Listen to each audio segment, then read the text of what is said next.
Cárcel Modelo, a brutal and overcrowded prison in Panama City, a little slice of hell on earth. The facility housed thousands of local convicts as well as one fish out of water, Kurt Muse, an American citizen who had been working with revolutionaries to overthrow the government of Panama. Now captured with a gun eternally pointed in his direction, Muse's intelligent mind and state secrets inside are all but within the grasp of the military dictator Manuel Noriega.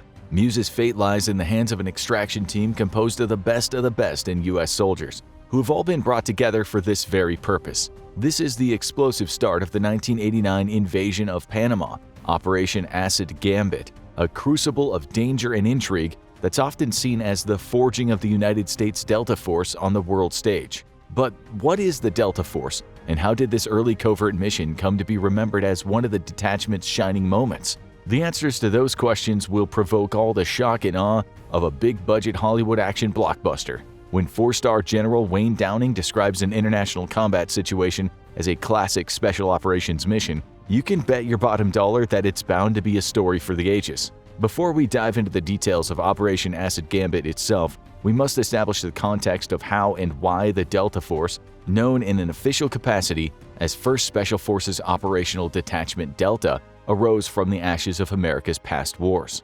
The initial forerunner to Delta Force, the 1st Special Service Force, was formed during World War II as a joint operations unit between the Allied nations of the United States and Canada. Each hand-picked commando was trained in a wide array of combat and survival skills, meant to give them an edge behind enemy lines. The FSSF were the consummate outdoorsmen, having perfected cross-country skiing and mountain climbing to the same extent as hand-to-hand knife combat and parachuting into the fray. In the Battle of Monte la Defensa during the Italian campaign, the North American operatives slipped through German defenses by ascending a treacherous rock face that both sides had previously believed could not be scaled. From there, the FSSF used guerrilla tactics to make short work of the Axis troops, clearing the way for the Fifth Army to begin their march on Rome. While these exploits alone earned the 1st Special Service Force plenty of fame and glory, with Winston Churchill himself proclaiming that division leader Robert T. Frederick was the greatest fighting general of all time, their most legendary nickname was given to them by the enemy.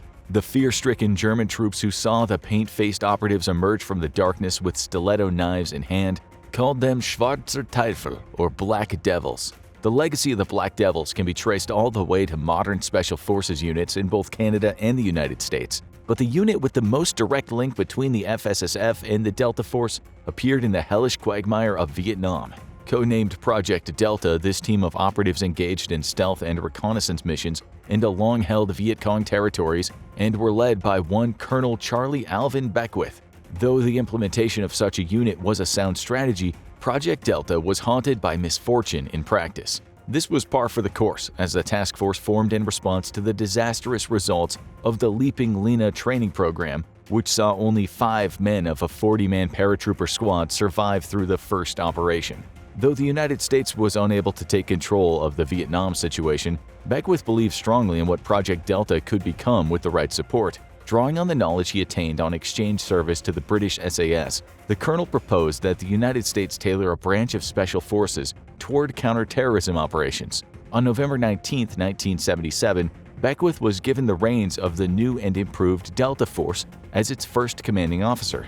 In the years leading up to Delta Force's much-lauded intervention in Panama, the unit began to build itself a humble reputation through other missions, such as providing security in the 1979 Pan American Games. Its first foray into combat during the Iran hostage crisis, Operation Eagle Claw, was a failure and seen as yet another black mark on the presidential career of the frequently disparaged Jimmy Carter. 3 years later, under Ronald Reagan's administration, the Delta Force experienced further catastrophic failure in the 1983 Operation Urgent Fury in Grenada. Due to an unfortunate snafu with the radio transmitters, Delta Force helicopters arrived at Richmond Prison, their mission objective, with hardly any useful intel and zero air support. The ground assault force was unable to deploy through the relentless anti-aircraft fire below and was forced to land away from their intended drop site. By the time the hapless commandos were able to mobilize, the mission in Grenada had already been accomplished by the rest of the United States forces. For all the potential that had been promised in the formation of Delta Force,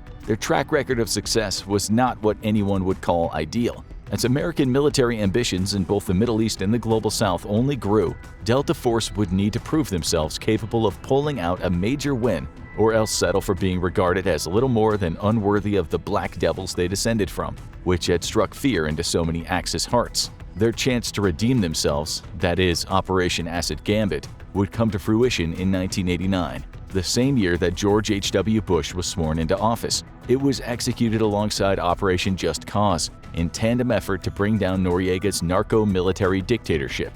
9 months prior to Operation Acid Gambit, Kurt Mews had been actively leading a domestic resistance movement against Noriega through information warfare.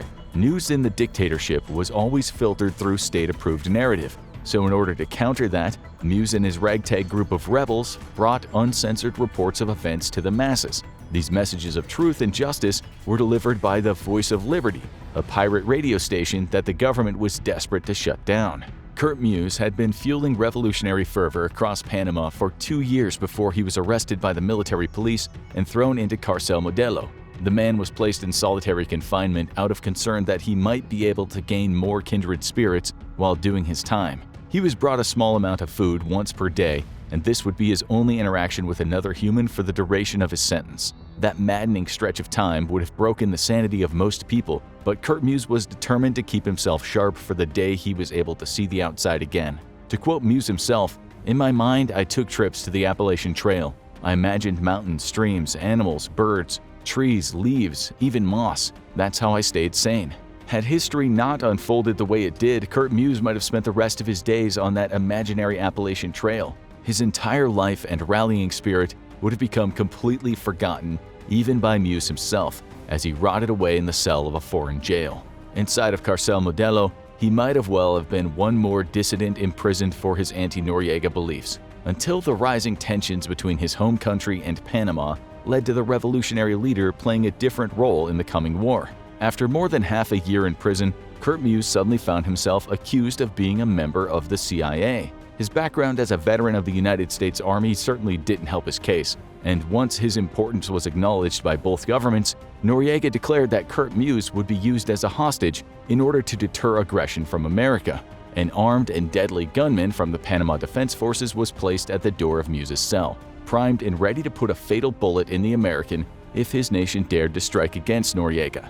To make his point clear, Noriega stated that the first Panamanian bullet that would be fired in a war between the two countries would be the one that snuffed out Kurt Mews's life. Faced with that ultimatum, the United States government knew that it had to act swiftly and decisively if it wanted to rescue the hostage.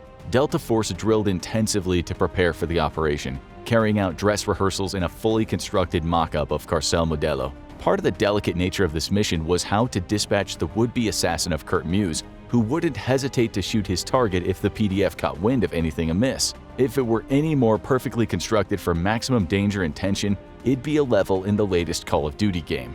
The chosen method of taking out the guard was dangling one member of the Delta Force from the prison wall using climbing gear, as if somehow channeling the mountaineer skill set of the FSSF from several decades prior.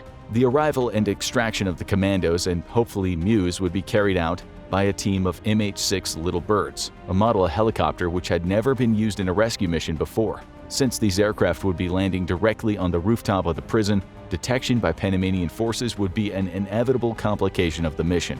This was especially true because Noriega's comandancia or headquarters was across the street from Carcel Modelo, which would be practically bursting at the seams with enemy combatants. For the sake of the overall success of both the invasion and the operation, an aerial strike on the comandancia was scheduled to begin at the same time as Acid Gambit. The entire base would be bombarded by gunships from above, which would give the oppositional forces plenty to worry about outside of whatever was occurring in the prison. The logistics of the USA's battle plan were as tight as a drum, but would another stroke of bad luck leave Delta Force in the lurch? On December 20th, 1989, the entire world would find out. As the mission began, the Little Birds reached their intended drop zone before PDF resistance had a chance to do any real damage. But things were quick to look like Richmond Prison all over again as one of the support helicopters took fire and made a crash landing into the comandancia. Moving fast, the operative assigned to kill the soldier in front of Kurt Mews's cell secured his climbing gear and began to lower himself down in the building.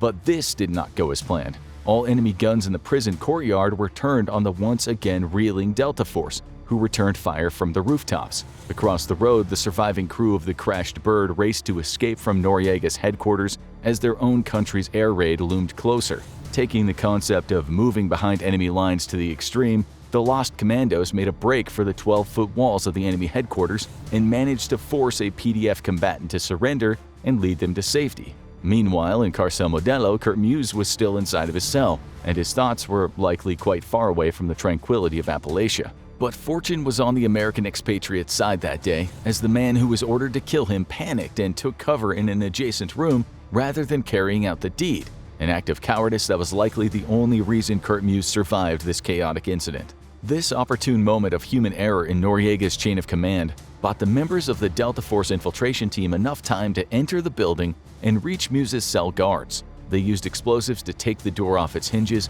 and retrieved Muse, who was, by his own account, stunned by their precision and efficiency. Muse was given a protective helmet and a vest for the extraction, which went more smoothly than any of the Delta Force's previous outings, though perhaps the bar hadn't yet been raised high enough for that to be impressive.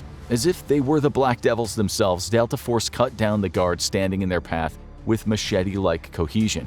Soon the Americans reached the helicopter, where they realized to their momentary horror that the little bird was beyond its weight capacity. Putting the life of Kurt Muse above their own, 3 commandos, including the team leader, stayed behind so the helicopter carrying the precious cargo could depart. They held their position with an M60 machine gun until another helicopter could arrive to pull them out of danger.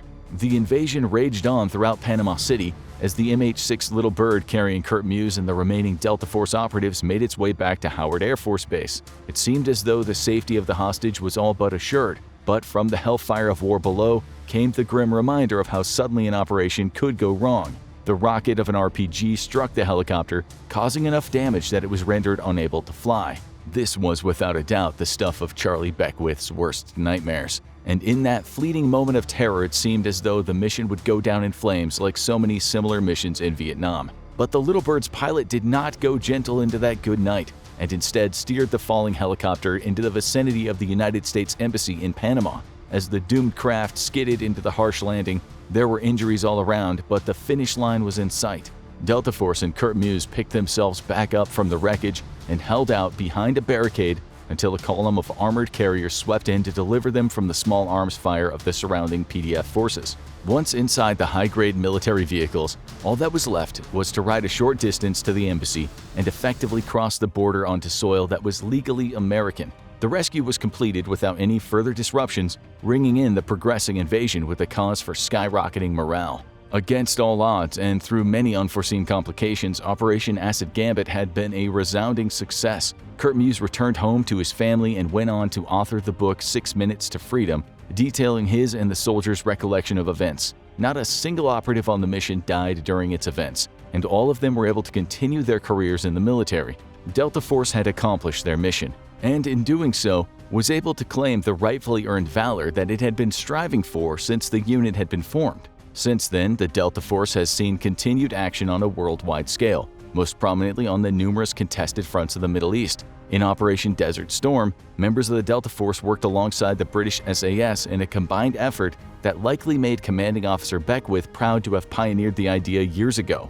It was ultimately his vision that made the existence of Delta Force possible and paved the way for a new future of American military prowess. These days, the U.S. military's enemies flinch at Delta Force, just as the Axis powers did at the Black Devils all the way back in World War II. Now go check out America's elite counterterrorism task force, Delta Force, or watch this video instead.